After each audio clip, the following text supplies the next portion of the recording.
want to give you guys a comparison of what a bad blower motor looks like versus what the good new blower motor looks like, and how you can kind of tell the difference. So this is the motor that I took out. I'm able to move the shaft back and forth. The tolerances are very loose versus the new motor. It doesn't move. I'm gonna install that new motor and we'll end with the final video.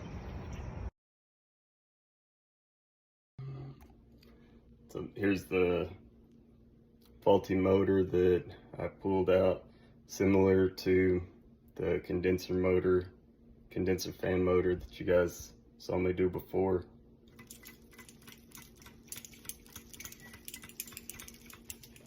There's too much play in that motor. So what happens, kind of like I was explaining before, sometimes when the motor starts, it'll be in good position, everything will be tight, and it'll run like there's no issue. But while it's running, or once it shuts off, if that shaft moves out, the next time it starts, it's gonna sound like bolts in a washing machine or in a dryer, something similar to that.